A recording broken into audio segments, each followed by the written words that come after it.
ये है सरदार पटेल जी का परिवार। इनमें से किसी भी सदस्य को आप जानते हैं या कोई जाना पहचाना चेहरा इसमें लग रहा है? शायद आप नहीं जानते होंगे। वैसे है ये एक परिवार। इसमें से हर किसी को आप जानते हैं और हर किसी ने कभी न कभी इस देश पे राज किया है।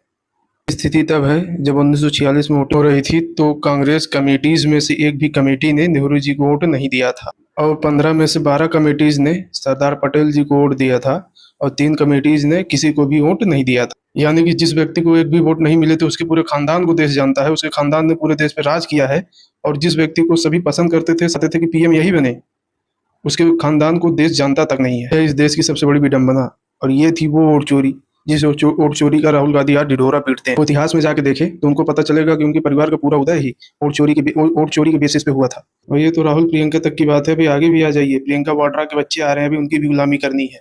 इस तरह से एक परिवार ने वोट चोरी करके पूरे देश को भ्रमित किया और करता चला आया और आज भी वही भ्रमित ही कर रहा है।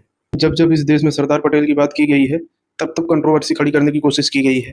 याद कीजिए जब स्टैचू ऑफ यूनिटी को खड़ा किया गया था तो कई सारे लोग ऐसे आके कह रहे थे इससे बढ़िया स्कूल बना देते, कॉलेज बना देते। और कई कई सारे एजेंडा पे चलने वाले यूट्यूबर्स भी आके बोल रहे थे कि सरकार ने ये स्टैचू बनवा के बहुत बड़ी गलती की है, बहुत पैसा इन्वेस्ट किया है। लेकिन इन लोग को पता नहीं है कि जब से स्टैचू बना है तब से अब तक लगभग 2.25 करोड़ लोग यहाँ पे विजिट कर चुके हैं। इसके सबसे बड़े टूरिस्ट स्पॉट्स में से एक है।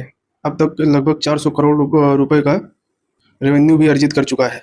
लेकिन इन लोग को इससे दिक्कत नहीं है। इन लोग को इससे दिक्कत है कि सरदार पटेल को इतना सम्मान क्यों दिया जा रहा है।